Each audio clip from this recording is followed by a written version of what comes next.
En 2026, l'humanité possède la capacité de cartographier chaque signal et de tout diffuser seconde après seconde.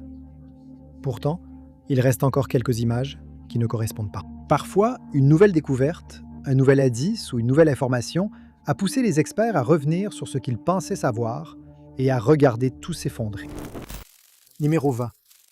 C'est en 1798 que l'existence d'Oxyrhynchus a été documentée pour la première fois. Cette année-là, un artiste nommé Baron Vivant Denon avait accompagné Napoléon Bonaparte lors d'une de ses expéditions militaires qui traversait directement l'Égypte. Au cours de l'expédition, Denon remarqua une colonne ensablée au milieu des vestiges d'une ancienne cité oubliée. Il a esquissé le site dans son carnet, documentant sans le savoir la première preuve moderne de ce port égyptien antique, Oxyrhynchus. Dans les années qui suivirent, les archéologues affluèrent sur le site, dépoussiérant, creusant et dégageant la terre pour révéler un lieu oublié. Sur ce site historique, ils ont mis au jour des tombes, des ancêtres momifiés, d'étranges langues en or et la plus grande réserve de papyrus jamais découverte sur un site égyptien antique. Mais c'est en avril 2026 que le ministère égyptien du Tourisme et des Antiquités a annoncé la découverte la plus étrange à ce jour. La mission archéologique espagnole de l'Université de Barcelone et de l'Institut de l'Orient ancien, dirigée par le docteur Esther Milado et le docteur Meiten Mascord, ont mis au jour un cimetière de l'époque romaine sur ce site. Les fouilles ont mis au jour de nombreuses momies de l'époque romaine, certaines recouvertes de bandelettes ornées de motifs géométriques. 3 des cercueils contenaient des momies avec des langues en or, et un 4e contenait une momie avec une langue en laiton. Sur l'un des cadavres, l'archéologue a retiré un paquet curieux qui avait été placé sur l'abdomen. Au début, il pensait qu'il s'agissait probablement du même type que les 20 autres paquets de papyrus soigneusement scellés trouvés ensevelis avec les momies voisines. Mais en lisant ces pages, ils se sont rendus compte que cette sépulture était unique. Les pages étaient fermées avec de l'argile et des sceaux de baume ornés de hiéroglyphes. Les sceaux étaient réservés aux documents importants, tels que les lettres, les testaments et les contrats, servant de protection contre toute manipulation. En déroulant le papyrus, les experts découvrirent qu'à la place d'un testament ou d'une lettre, il s'agissait d'un texte tiré du 2e livre de l'Iliade d'Homère, qui présente l'escalade de la guerre de Troie. Le 2e volet de l'Iliade mettait en scène le rêve trompeur de Zeus adressé à Agamemnon. L'échec de la loyauté d'Agamemnon, Ulysse réprimant une mutinerie, et le catalogue des vaisseaux. C'est ce dernier élément qui avait été placé sur l'abdomen du cadavre, scellé de façon remarquable et mystérieuse. Le catalogue des vaisseaux énumère les 29 contingents de l'armée grecque qui ont pris la mer pour la guerre de Troie. Il précise chacune de leurs origines régionales, qui étaient les commandants, et le nombre total de vaisseaux fournis. Le catalogue des vaisseaux a été décrit comme exhaustif, car il répertorie 6 vaisseaux et de 50 000 à 1000 hommes.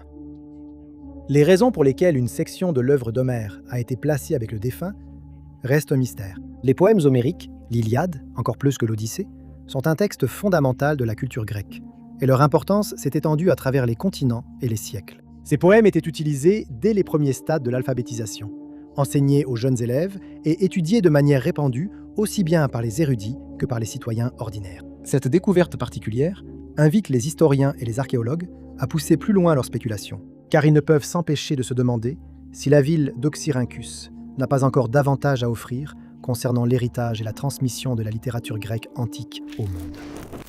Numéro 19. Leslie Leroy Leary, que la plupart des gens appellent simplement Les, est un résident d'Ocala, en Floride. Selon ses proches, Les souffre de divers problèmes médicaux et a également déjà souffert de problèmes de santé mentale. Cet homme de 57 ans a subi plusieurs AVC au cours des dernières années. Il n'est pas présent sur les réseaux sociaux et n'utilise son téléphone portable qu'occasionnellement, principalement pour rester en contact avec sa famille. Lé est un membre très apprécié de sa famille qui s'est retrouvé profondément inquiète pour son bien-être après sa disparition inexpliquée cette année. C'est le 25 janvier qu'il a été vu pour la dernière fois, quittant Advent Health Ocala à 17h07. C'est à ce moment-là que Lé a passé un appel téléphonique à sa famille, bien qu'on ne sache pas ce qui a été dit, ni s'il a indiqué qu'il rentrait chez lui. Mais on sait qu'il se dirigeait vers l'est, quittant la ville d'Ocala, apparemment en direction de la forêt nationale d'Ocala.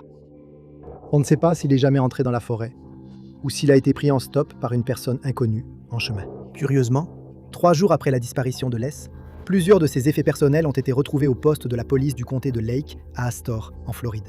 Il n'y avait personne au poste à ce moment-là. Et la caméra de sécurité ne fonctionnait pas. Ce qui fait que la personne ayant déposé les affaires reste inconnue des autorités.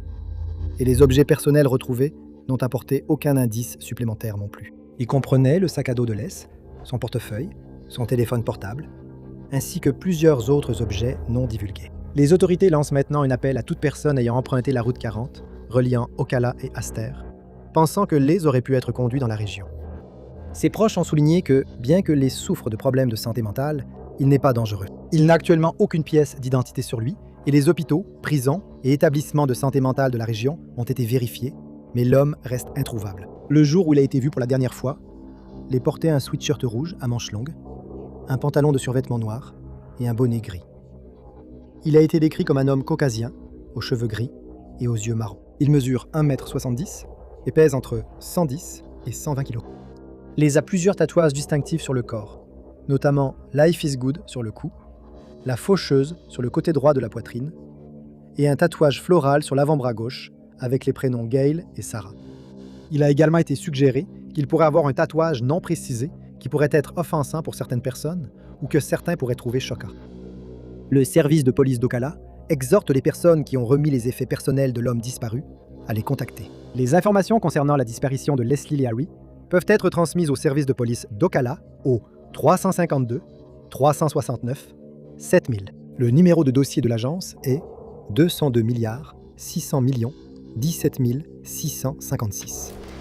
Numéro 18. L'actuelle route du nord de l'Angleterre, qui relie la M6 à Penrith et la A1 à Scotch Corner, fait actuellement l'objet d'un projet d'infrastructure de 1,3 milliard de livres sterling. Le projet, connu sous le nom de A66 Northern Transpennine Project, s'étend sur le Cumbria et le Yorkshire du Nord. Le projet vise à transformer les 18 miles restants de route à chaussée unique en route à 2 chaussées séparées, le long des 50 miles de la route entre la M6 et l'A1. L'objectif est de moderniser tout le corridor en le transformant en une route à 2 chaussées séparées, avec d'importantes améliorations des échangeurs. Les principaux travaux de construction devant commencer à la fin de cette année, les fouilles du site sont en cours depuis 2025, afin de préparer la zone pour le projet de construction. Au cours de ces fouilles, des experts ont mis au jour des sites historiques qui avaient été oubliés avec le temps. Les découvertes comprennent des routes et des établissements datant de l'époque romaine, s'étendant le long de l'ancien corridor transpennin. C'est également lors de ces fouilles que les archéologues sont tombés sur quelque chose non seulement rare, mais aussi véritablement mystérieux. Enfoui sous le sol, se trouvait une réserve de cristal de roche, jusque-là inconnue, datant de la période néolithique. Le quartz est courant à travers le Royaume-Uni, ce qui peut rendre étrange le fait que les archéologues s'intéressent autant à ces roches amorphes. Le cristal de roche, cependant, est distinct du quartz. C'est un cristal clair, semblable à un prisme, qui se forme dans des fissures géologiques de type alpin, dans des conditions très spécifiques et non perturbées. Les fissures sont des fractures qui traversent les couches de roche et qui sont créées par le mouvement de la croûte terrestre.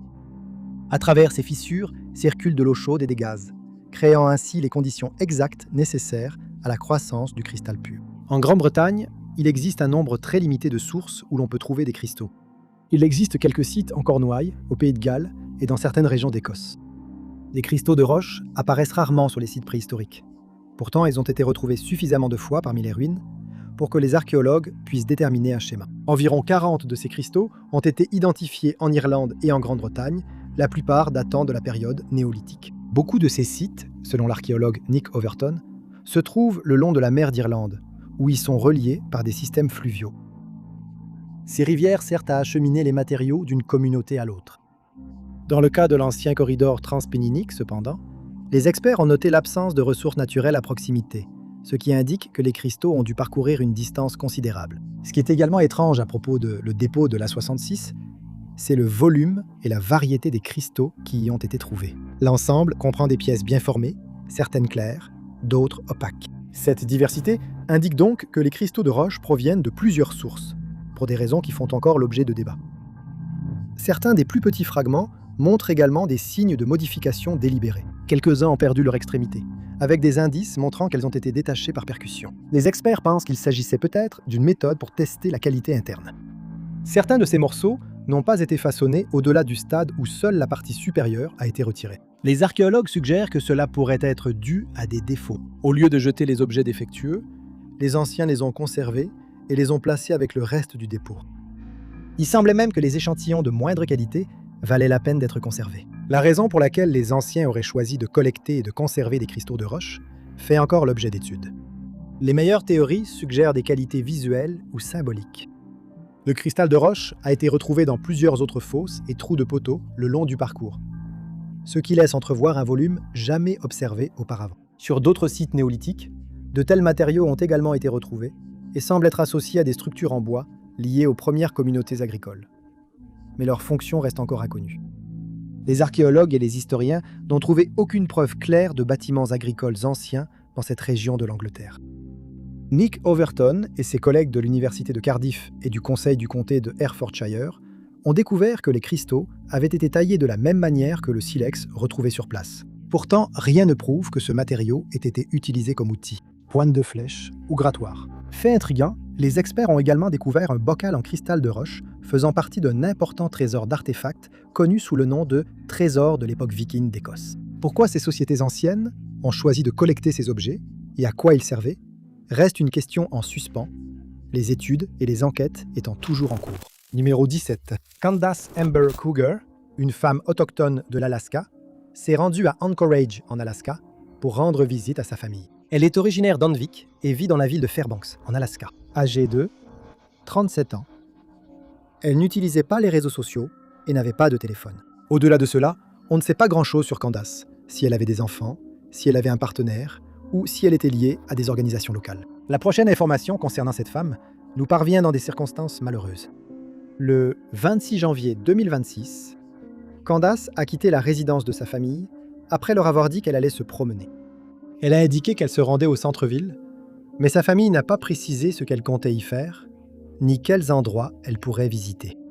Elle est simplement partie à pied ce jour-là et n'a plus été vue ni entendue depuis.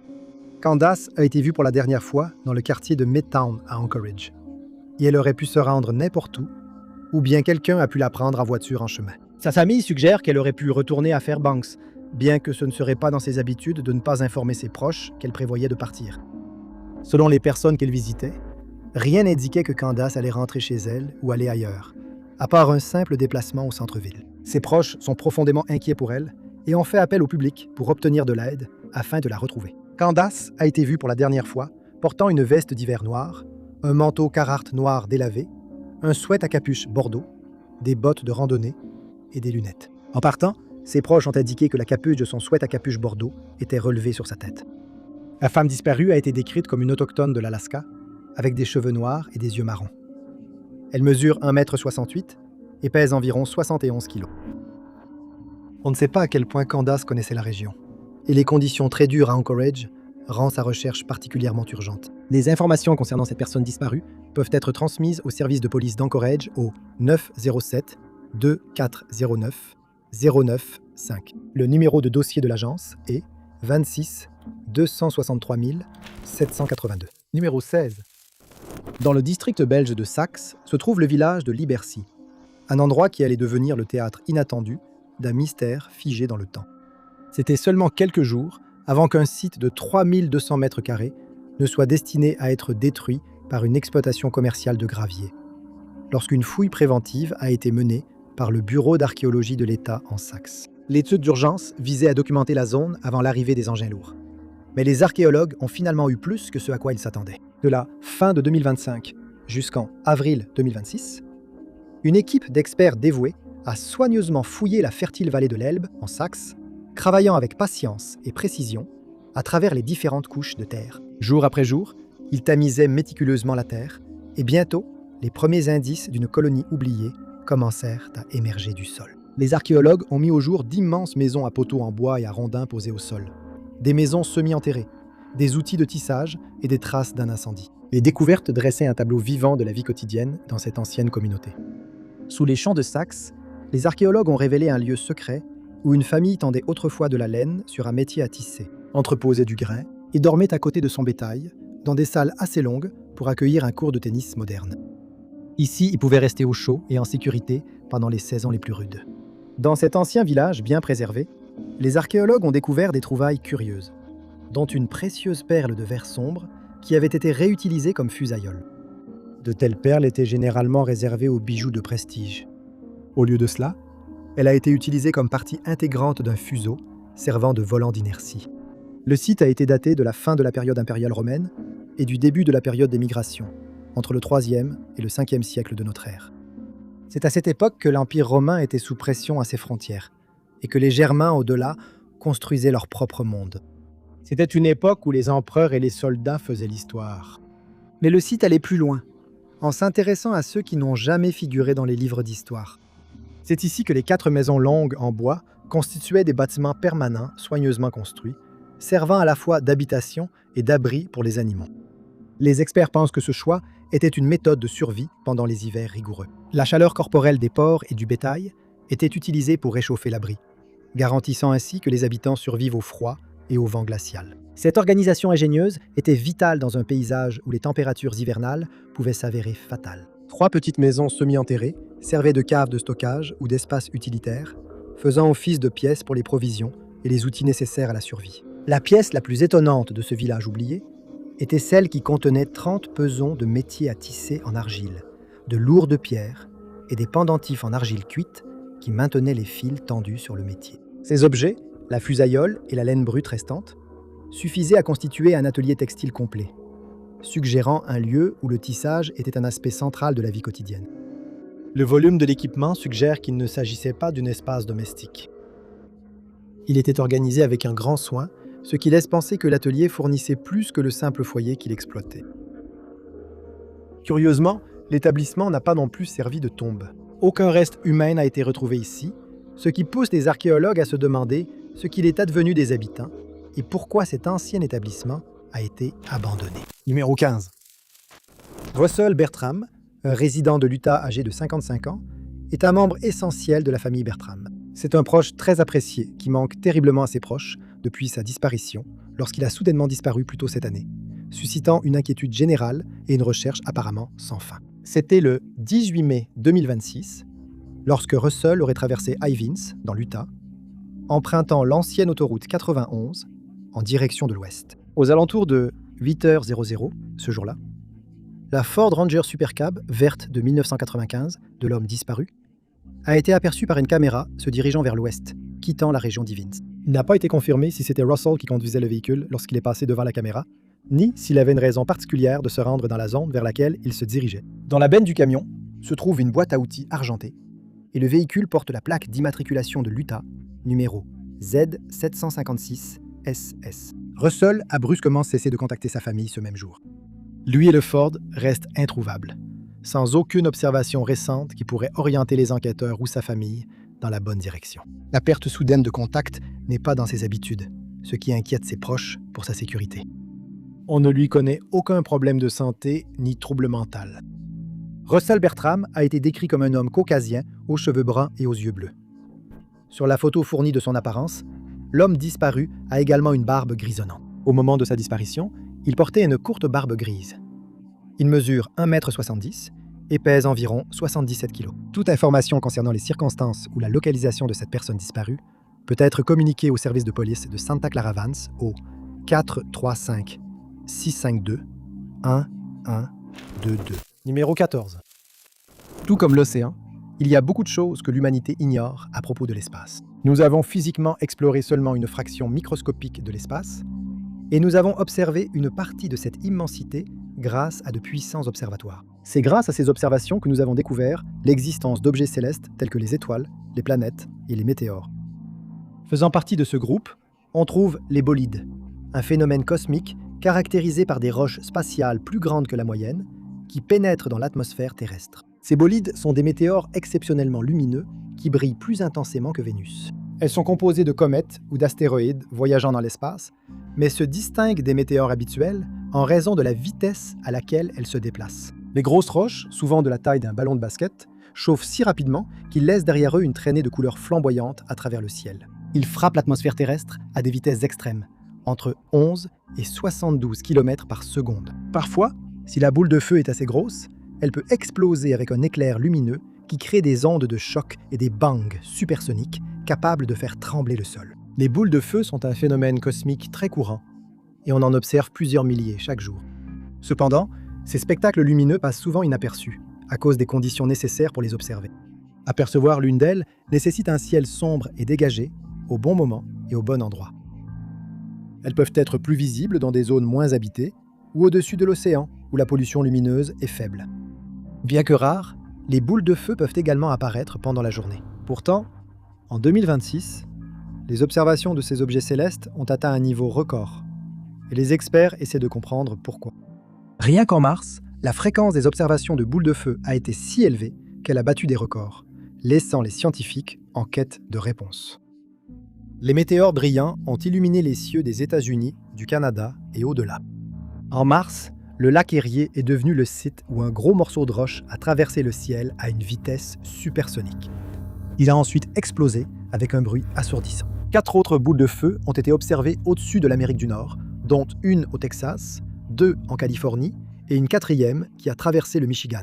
Bien qu'aucun de ces objets n'ait causé de dégâts importants au sol, ils ont tout de même semé la peur parmi les centaines de personnes qui les ont vus. La soudaine augmentation des boules de feu n'a pas touché que l'Amérique. Le phénomène s'est étendu à l'Europe, où une autre boule de feu a été aperçue traversant le Luxembourg et l'Allemagne. Elle a explosé avant d'atteindre le Rhin.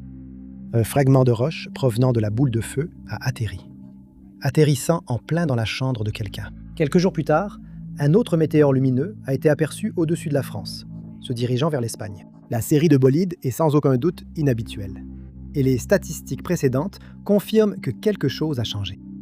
Dans une analyse de données réalisée par l'American Meteor Society intitulée « Quelque chose a-t-il changé dans l'environnement des météoroïdes proches de la Terre ?», les scientifiques suggèrent que le premier trimestre de 2026 a produit plus de grands bolides que n'importe quelle autre année. Dans une présentation graphique, 2026 a produit 70 événements au seuil de 25 rapports ou plus. Seuil, tandis que de 2028 à 2025, la moyenne était d'environ 43 événements au même seuil. Cela signifie que 2026 a connu une augmentation spectaculaire de 63%. Le seuil de 50 rapports ou plus est également passé à 40 événements, doublant ainsi la moyenne. Et au seuil de 100 rapports ou plus, le nombre reste à 16 événements, soit le double de la moyenne. Le graphique montre que les événements de bolides n'augmentent ni ne diminuent d'une année à l'autre, mais sont plutôt sporadiques. En 2019, le seuil de 25 rapports ou plus était de 42, alors qu'un an plus tard, il était à 36.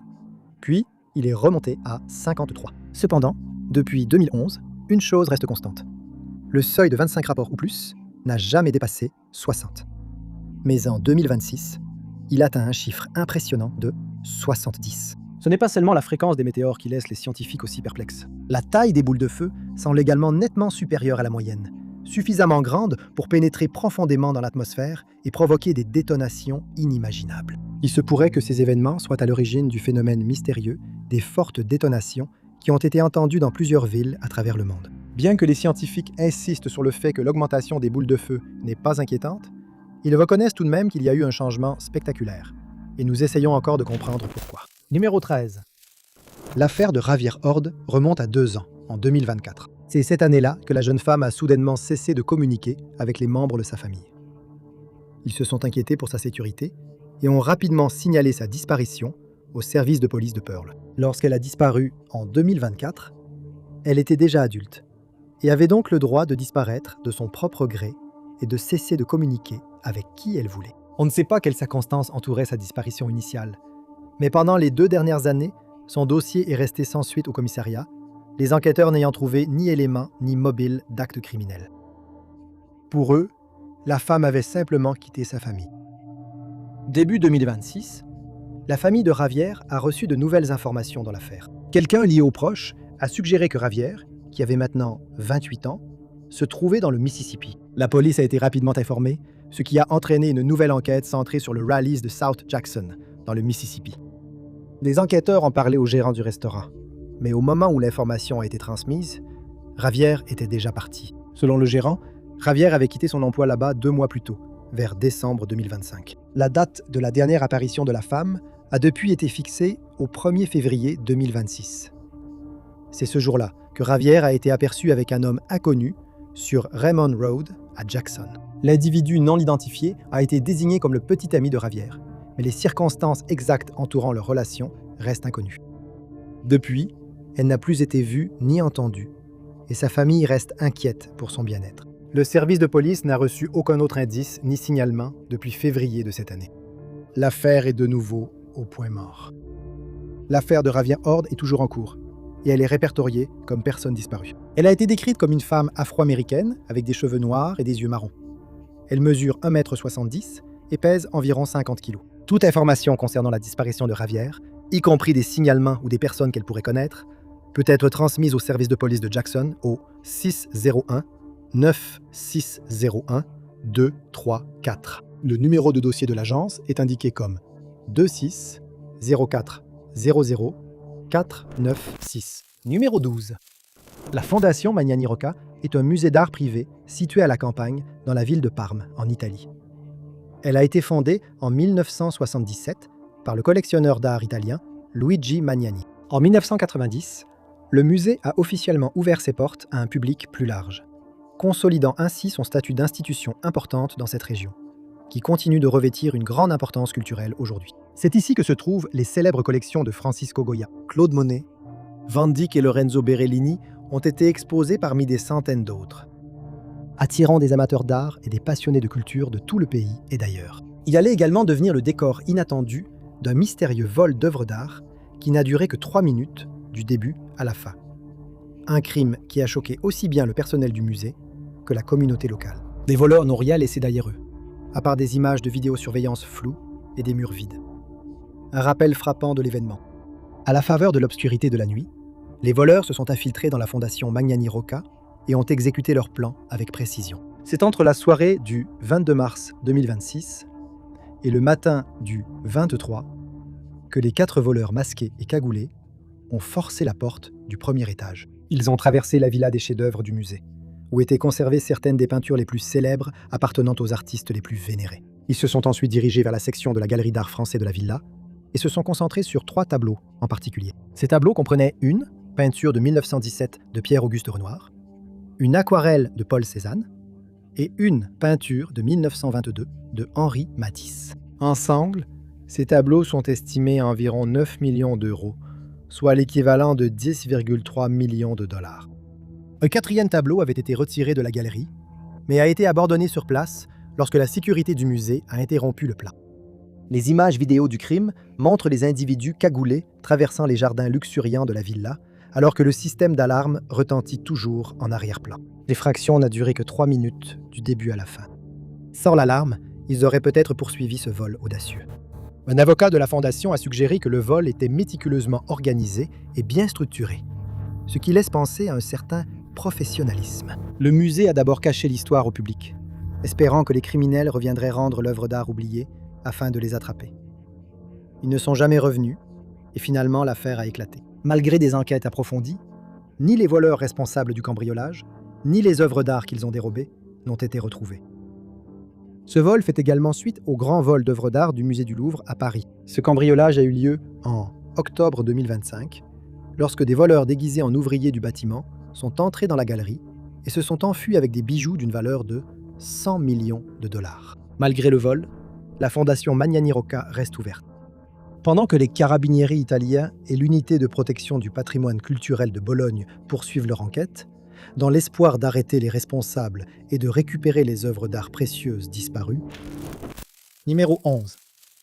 Vanessa Marie Lynn Carlson est une femme autochtone d'Alaska qui, à l'âge de 32 ans, a disparu dans des circonstances inhabituelles, laissant sa famille et la communauté profondément inquiètes pour sa sécurité et son bien-être.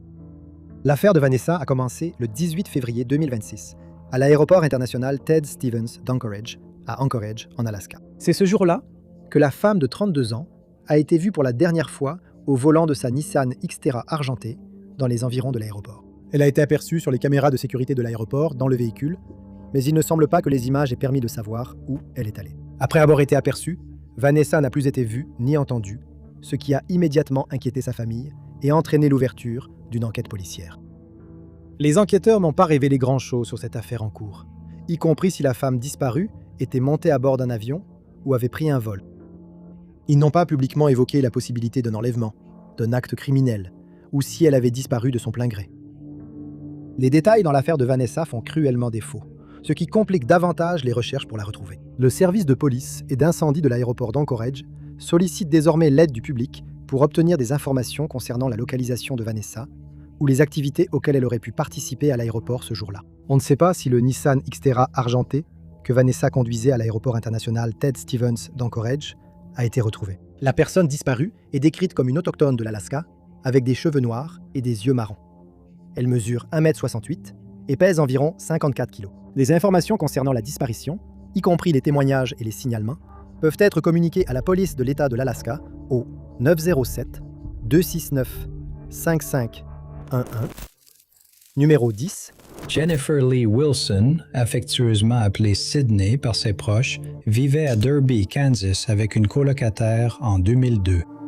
Le duo travaillait ensemble dans un club de striptease appelé Jezebels, gagnant leur vie en tant que collègues et colocataires. Le lieu de travail se trouvait à Wichita, Kansas, qui allait devenir le décor discret d'une dispute et d'une disparition qui allait dérouter amis et famille. C'était le soir du 1er septembre 2002, lorsque la jeune femme de 29 ans terminait sa journée de travail. Après avoir terminé son service, une dispute éclata soudainement entre elle et sa colocataire, s'intensifiant rapidement et déclenchant la chaîne d'événements qui allait finalement conduire à la disparition de Jennifer. Les deux sont rentrés ensemble à la maison, où la dispute s'est poursuivie, la tension et le conflit non résolu les suivant du lieu de travail jusqu'à leur appartement. C'est ici, dans les environs de la 143e rue Est et de la 63e rue Sud, à Derby, Kansas, que Jennifer a été vue pour la dernière fois. La colocataire a été la dernière à la voir avant qu'elle ne quitte brusquement l'appartement, sortant dans la nuit. Plus tard dans la nuit, elle est revenue pour découvrir que Jennifer n'était plus. Cependant, toutes ses affaires étaient restées à leur place, intactes et en attente, comme si elles pouvaient revenir à tout moment. La mère de Jennifer a signalé sa disparition au commissariat local, ce qui a déclenché une enquête approfondie qui allait révéler plusieurs versions contradictoires. Apparemment, la colocataire de Jennifer avait donné plusieurs versions de ce qui s'était passé. Elle a affirmé que Jennifer avait déménagé à Kansas City et qu'elle effectuait des retraits sur son compte bancaire. Deux versions différentes ont également circulé à propos de Sydney. Aucune de ces affirmations n'a pu être vérifiée par les enquêteurs. La colocataire n'a pas été désignée comme suspecte. Les autorités pensent qu'un acte criminel est lié à la disparition. Jennifer a été décrite comme une femme caucasienne aux cheveux roux ou auburn et aux yeux bleus. Elle mesure entre 1,65 m et 1,75 m. Au moment de sa disparition, elle pesait environ 5 livres. Jennifer aurait plusieurs cicatrices, dont une sur le dos près de la taille, une sous le menton et une autre sur le dos due à l'ablation d'un grain de beauté. Elle porte des lentilles de contact et chausse du 38,5. Jennifer est connue pour porter une bague en or à l'index gauche et une autre à l'annulaire droit. On ne sait pas ce qu'elle portait au moment de sa disparition, bien que sa tenue habituelle se composait de sweatshirt et de casquettes de baseball. Les informations concernant cette affaire de personnes disparues peuvent être transmises au bureau du shérif du comté de Sedgwick au 3166605-300. Les informations anonymes peuvent également être soumises en ligne au FBI. Le numéro de dossier de l'agence est 04S3-277, numéro 9. Daniel Harold Mutchler n'était qu'un adolescent lorsqu'il est parti à la guerre. À seulement 17 ans, il a rejoint les Marines des États-Unis et a servi en première ligne pendant la guerre du Vietnam. L'expérience d'être si jeune et de faire face au combat l'a changé à jamais. À son retour dans la ville de Saginaw, dans le Michigan, en 1970, Daniel a décrit en détail les horreurs auxquelles il a été exposé pendant les combats. Il n'a jamais été le même après cela, a rapporté sa famille. C'est le jour de Noël à Algérie, dans le Michigan, qu'ils se sont dit au revoir, sans savoir que cela pourrait être la dernière fois. Ce n'était pas inhabituel pour l'homme de 31 ans, surnommé Spider-Man, de perdre le contact avec sa famille. Il savait qu'il souffrait psychologiquement et qu'il s'isolait souvent. Cependant, en février 1982, ils se sont rendus compte que Daniel n'avait pas réclamé son chèque d'invalidité et ils se sont immédiatement inquiétés. Il dépendait de ce chèque pour survivre et on pense que c'était sa seule source de revenus à l'époque. Sa famille l'a immédiatement signalé comme disparu au service de police local, mais aucun détail concernant une enquête sur la disparition de l'ancien combattant n'a été divulgué. La date officielle de la disparition de Daniel est le 1er février 1982, bien que la date exacte du dernier contact soit inconnue. Selon ses proches, notamment sa sœur, Charlotte Hardy, Daniel était drôle, extraverti, attentionné et aimant, une personnalité qui a été effacée par la guerre. D'après elle, la famille a fouillé Saginaw de fond en comble, mais n'a trouvé aucune trace de l'homme disparu. À sa disparition, Daniel n'a laissé aucun indice, aucune note, aucune explication et de nombreuses questions sans réponse. Au moment de sa disparition, Daniel avait de longs cheveux auburn, une barbe fournie et les yeux marrons. Il mesurait 1,88 m et pesait environ 90 kg. Il a un tatouage sur l'avant-bras droit où il est écrit « Corps des Marines, numéro 240376 ». Toute information concernant l'endroit où se trouve cet homme disparu peut être communiquée au service de police de Saginaw au 989-759-1255. Le numéro de dossier du service est le 262-382. Numéro 8. À l'âge de 16 ans, Judith Ramona Veloz a quitté la maison du Bronx qu'elle partageait avec sa famille et a déménagé à Edgewater, dans le New Jersey. Malgré son jeune âge, elle s'est adaptée à un nouvel environnement et a travaillé pour subvenir à ses besoins. Elle a gardé un emploi dans l'ouest de Manhattan, voyageant régulièrement entre le New Jersey et New York pour remplir ses responsabilités. 3 ans plus tard, en 1993, à l'âge de 19 ans, elle a donné naissance à une fille alors qu'elle vivait dans une maison sur River Road. Ce serait cette même année que Judith se retrouverait au cœur d'une affaire inexplicable qui a inquiété la communauté. Les événements qui se sont déroulés en 1993 allaient changer sa vie et celle de son entourage. Cette année-là, la jeune mère a disparu. Elle a été vue pour la dernière fois dans le quartier de la 30e rue, entre la 10e et la 11e avenue, à Manhattan, New York, le 3 mars 1993. Elle n'est jamais rentrée chez elle et n'a contacté personne. Personne n'a eu de ses nouvelles depuis. Sans aucune trace ni indice sur les événements qui se sont produits, l'affaire est restée sans suite et, pendant un certain temps, le nom de Judith a été oublié parmi de milliers d'autres. Cependant, en 2022, son dossier a refait surface lorsque la Task Force d'enquête sur les homicides de Gilgo Beach a ajouté le profil de Judith à la base de données NamUs. La décision a été prise après que les enquêteurs ont appris que Rex Hoyerman, responsable des décès de 3 femmes dans l'affaire de Gilgo Beach, avait rencontré plusieurs de ses victimes à New York. Les autorités ne confirment pas si elles pensent qu'elle a été victime de ce crime et aucune personne d'intérêt ou suspect n'a été nommée dans la disparition de Judith. Les circonstances entourant son affaire restent inconnues et elle a été classée comme étant en danger et disparue. Judith Veloz a été décrite comme une femme hispanique avec des cheveux naturellement bruns et des yeux noisettes. Au moment de sa disparition, ses cheveux avaient été teints en blond platine. Elle mesurait 1,63 m et pesait environ 50 kg. On dit qu'elle a un tatouage sur la cuisse droite, représentant une femme appuyée contre un lampadaire. Elle était connue pour utiliser le pseudonyme Aries Jones au moment de sa disparition. Judith aurait 52 ans cette année. Les proches ont créé un groupe Facebook intitulé Remembering Judith Ramona Veloz, où des mises à jour et des informations sur la femme disparue sont publiées. Dans la description, elle est présentée comme une sœur aimante et une mère attentionnée, définie par l'amour qu'elle portait à sa famille. Elle n'aurait jamais simplement abandonné les siens, ni sa fille tant aimée. Les enquêteurs encouragent toute personne ayant des informations sur cette affaire à contacter la police de l'État de New York, siège de l'unité L, au 631-756-3300. Les informations concernant Judith ont depuis été ajoutées au Doe Network. Numéro 7. Selon ses proches, Bruce Max Willow était très pointilleux sur sa façon de s'habiller et sur son apparence. Il voulait toujours être à son avantage et donner la bonne impression, prenant soin de bien se présenter en public. Il a de l'expérience en tant que cuisinier et barman, ce qui lui permet de rencontrer de nombreuses personnes différentes. Pendant son temps libre, il aime jouer de temps en temps au bingo, qui est devenu un passe-temps régulier. Bruce ne restait jamais trop longtemps au même endroit, préférant un mode de vie qui lui permettait de bouger et d'explorer de nouveaux endroits. Il déménageait fréquemment, faisant des allers-retours entre les États-Unis et le Canada, se faisant de nombreux amis en chemin et gardant des contacts partout où il allait. Ce mode de vie convenait à la personnalité de Bruce, car il appréciait rencontrer de nouvelles personnes et découvrir différentes communautés. Chaque déménagement signifiait laisser certains amis derrière lui, mais il était toujours ouvert à de nouvelles expériences et amitiés. Peu importe où il allait, Bruce restait toujours en contact. Cela a été le cas jusqu'au 5 février 1991. C'est ce jour-là, vers 1h15 du matin, que l'on a vu pour la dernière fois l'homme de 30 ans près de l'intersection de Sheridan Avenue et de la 14e rue, dans le village d'Elmira Heights, dans l'État de New York. Personne ne l'a vu ni n'a eu de ses nouvelles depuis. On disait que Bruce vivait à Big Flats, dans l'État de New York, avant sa disparition. On savait qu'il jouait au bingo dans la région et qu'il fréquentait les bars et clubs locaux. Lorsqu'il a disparu, Bruce a laissé derrière lui tous ses effets personnels. Il n'avait pas de vêtements de rechange et ne possédait qu'une petite somme d'argent. On ne savait pas qu'il portait sur lui des objets personnels permettant de l'identifier. Ses proches ont trouvé que l'absence de vêtements de rechange était particulièrement inhabituelle pour Bruce. Il ne porterait pas n'importe quoi. Il était très pointilleux sur ce qu'il portait, ce qui ne lui ressemblait pas de laisser ses vêtements derrière lui. Bruce Max Willow a été décrit comme un homme caucasien aux cheveux bruns et aux yeux verts. Au moment de sa disparition, il mesurait 1,85 m et pesait environ 23 kg. À l'époque, ses cheveux étaient coupés courts. Aujourd'hui, l'homme disparu aurait 65 ans.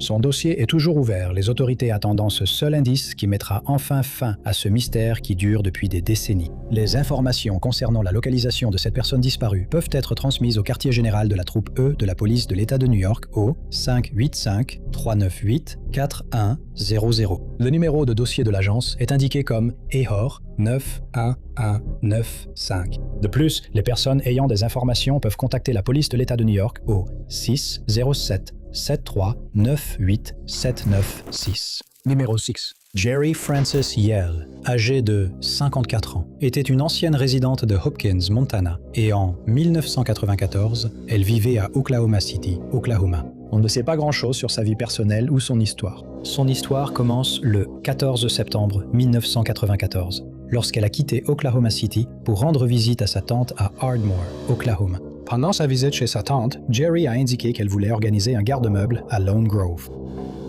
Elle a quitté la maison de sa tante, s'est rendue au garde-meuble, puis a décidé de retrouver une amie qui vivait également à Ardmore.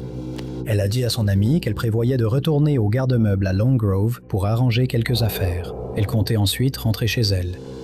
Jerry, cependant, ne rentrerait jamais chez lui. Après avoir quitté la maison de son ami ce jour-là, personne ne l'a revue et personne n'a eu de ses nouvelles depuis. Plusieurs jours après qu'elle a été signalée disparue, le véhicule de la femme a été retrouvé. Elle conduisait une Lincoln Mark VI blanche de 1989 qui a été retrouvée abandonnée sur le parking du Walmart, rue North Commerce à Ardmore. Le véhicule et son emplacement n'ont fourni aucun indice supplémentaire sur l'endroit où se trouvait Jerry. Il n'y avait aucun signe d'intervention criminelle dans ou autour du véhicule non plus, ce qui n'a fait qu'accroître la confusion pour les enquêteurs et sa famille. L'absence d'indices ne laissait aucune marge de progression dans l'affaire, et elle a rapidement été classée parmi les affaires non résolues, en attendant qu'une petite information permette aux enquêteurs d'y revenir. Sa famille et ceux qui tenaient à elle continuaient d'espérer des réponses, mais le passage du temps rendait la situation encore plus difficile. La femme disparue était décrite comme une femme caucasienne, aux cheveux bruns et aux yeux verts. Elle mesure 1,57 m et pèse environ 52 kg. Ses deux oreilles sont percées. Ces détails ont été partagés avec les autorités et le public dans l'espoir que quelqu'un puisse la reconnaître ou se souvenir de l'avoir vue. Jerry Yell a été vu pour la dernière fois portant un t-shirt blanc à manches courtes qui portait peut-être le logo Dr Pepper. Le t-shirt était porté avec un jean bleu, une bague en diamant et une montre. Elle était également connue pour porter plusieurs autres grosses bagues, bien qu'on ne sache pas si elle les portait le jour de sa disparition. Les informations concernant sa localisation peuvent être transmises au service de police d'Ardmore au 580-223-1212. Le numéro de dossier de l'agence est 940300259. Son affaire reste non résolue à ce jour. Jerry avait 54 ans lorsqu'elle a disparu, et aujourd'hui, elle aurait 86 ans. Numéro 5. En 1995, Rory Neal Shoemaker a prévu de déménager avec sa mère dans le Montana. Leur idée était de quitter Everett, dans l'État de Washington, pour chercher une vie meilleure à plusieurs heures de route. La décision de quitter Everett n'a pas été prise à la légère, car cela signifiait laisser derrière eux une communauté familière et tout recommencer à zéro. Au 1er septembre de cette année-là, l'homme de 34 ans avait déjà fait ses valises et se préparait pour ce grand déménagement. Il avait organisé ses affaires et pris toutes les dispositions nécessaires pour assurer une transition en douceur pour lui et sa mère. Mais il a choisi de rester une nuit de plus pour dire au revoir à ses amis avant le déménagement, voulant passer un peu plus de temps avec les personnes qui lui étaient chères. Ce jour-là, il a été vu pour la dernière fois en quittant la maison de ses parents à Everett avant de sortir retrouver ses amis. Il avait l'intention de passer un dernier moment avec eux avant de commencer un nouveau chapitre dans un autre état. Mais cette nuit-là serait la dernière fois que quelqu'un le verrait. Ils s'étaient tous donné rendez-vous au terrain de camping Red Bridge, juste à l'est de Granite Falls, dans la forêt nationale du Mont Baker Snoqualmie. Il est monté dans sa Datsun 210, blanche, à 2 portes, de 1979, immatriculée dans l'État de Washington sous le numéro 205 AKX. Le véhicule présentait quelques dommages, notamment une bosse sur l'aile avant gauche et une fissure en toile d'araignée sur le pare-brise. L'un des sièges avait un motif à carreaux noirs et blancs. Un par un, ses amis sont arrivés, mais à la fin de la journée, il manquait une personne au groupe. Rory n'est pas venu au camping, et personne ne l'a vu et n'a eu de ses nouvelles depuis. Ni Rory ni sa Datsun n'ont jamais été retrouvés. Selon ses proches, il n'est pas dans ses habitudes de disparaître sans prévenir. Même lorsqu'il partait pour de longues excursions, il trouvait toujours un moyen de contacter sa famille. Rory est décrit comme un homme caucasien, aux cheveux bruns et aux yeux verts. Il mesure 1,73 m et pèse environ 40 kg. Il aurait été vu pour la dernière fois portant un t-shirt gris à manches courtes, un jean bleu, des baskets noires et une casquette de baseball rouge. Toute information concernant sa localisation ou les circonstances entourant sa disparition peut être transmise au bureau du shérif du comté de Snohomish au 425 388 3839. Le numéro de dossier du service est 95 15 9 515 757. Numéro 4. En 1998, Whitney Patrice Reddick vivait avec un colocataire à Stone Mountain, en Géorgie. À l'époque, elle travaillait comme assistante de bureau chez Harry Normal Realtors à Buckhead. Elle aspirait à devenir actrice. Ses proches la décrivent comme une personne très fiable et responsable, qui ne serait jamais partie sans prévenir. Pourtant, c'est ce qui allait se produire à la fin du mois d'avril 1998. Le 19 avril, la jeune femme de 26 ans conduisait son véhicule lorsqu'elle a eu un grave accident de voiture qui a laissé son véhicule dans un état irréparable. Les ambulances sont arrivées sur les lieux, mais Whitney a refusé les soins médicaux. On pense cependant qu'elle aurait pu souffrir d'une blessure à la tête. Après cette épreuve, elle a parlé à son père, qui a ensuite déclaré qu'elle semblait désorientée.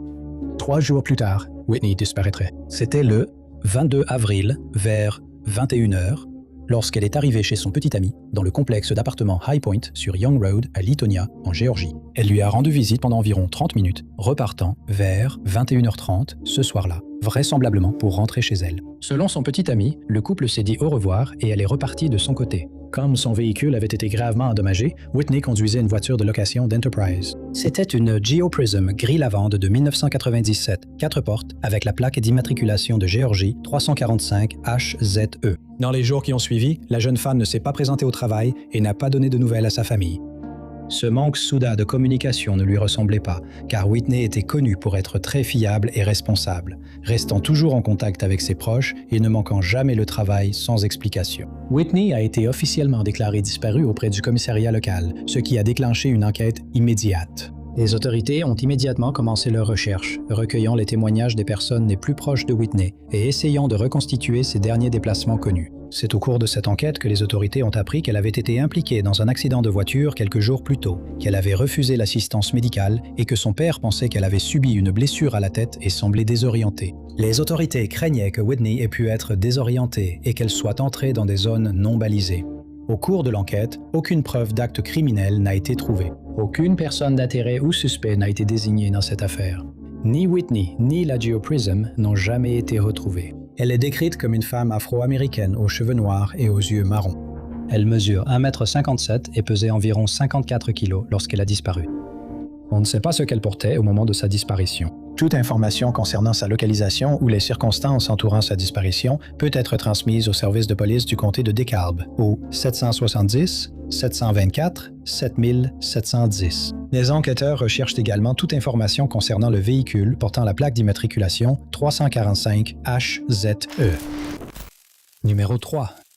Blaine Carl Hector, âgé de 30 ans, est un résident de Milford dans le comté de Hillsborough au New Hampshire.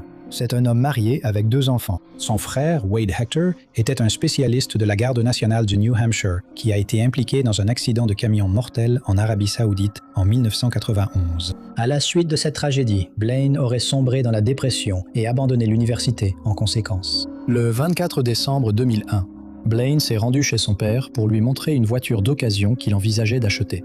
Cependant, les plans sont tombés à l'eau lorsque la police est arrivée chez le père de Blaine. Apparemment, le concessionnaire automobile avait contacté la police et signalé le vol de la voiture, mais les détails exacts de cet événement n'ont pas été divulgués. Lorsque la police est arrivée à la maison, Blaine a pris la fuite et s'est précipité dans les bois derrière la maison de son père. Personne ne l'a vu ni eu de ses nouvelles depuis. Beaucoup pensaient qu'il reviendrait auprès de sa famille le lendemain pour Noël. Ne pas venir les voir, pensait-il, ne lui ressemblait pas.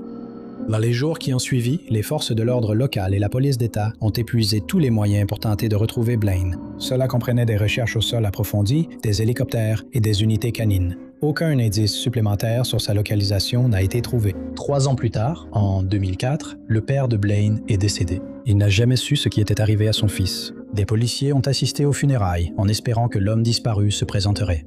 Curieusement, il n'a pas assisté aux funérailles. Il n'y a eu aucune activité sur son compte bancaire ni sur son numéro de sécurité sociale, ce qui amène sa famille à penser qu'il pourrait vivre dans un autre pays, peut-être au Canada. Blaine a un mandat d'arrêt en cours contre lui dans le comté de Sullivan pour des raisons non précisées. Cependant, les autorités ne sont pas certaines qu'il se soit caché pour éviter d'être arrêté.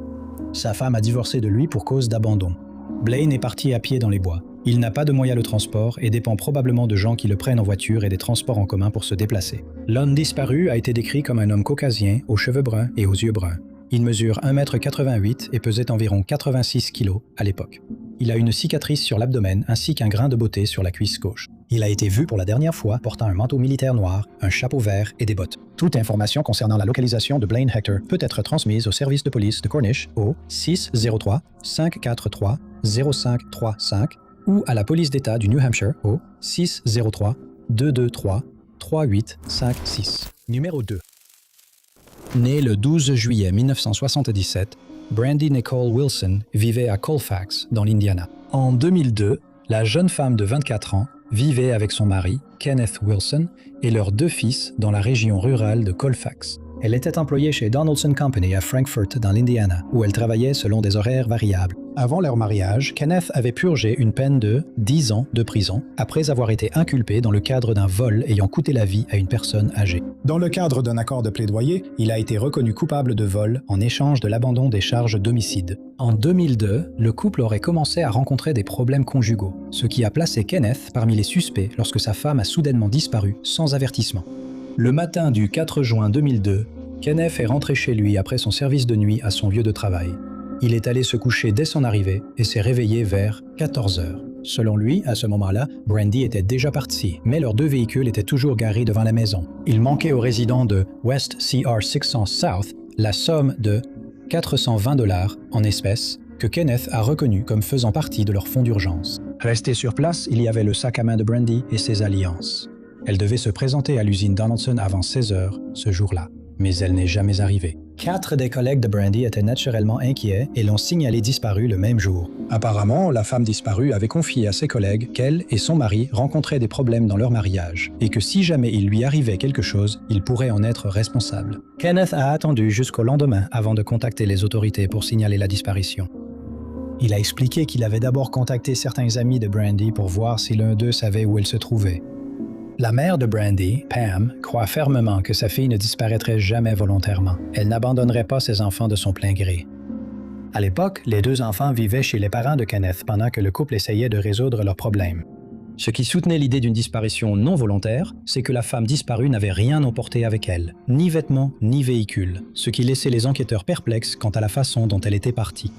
Aucun des voisins ne l'a vue monter dans une voiture avec quelqu'un, ni même marcher dans le quartier.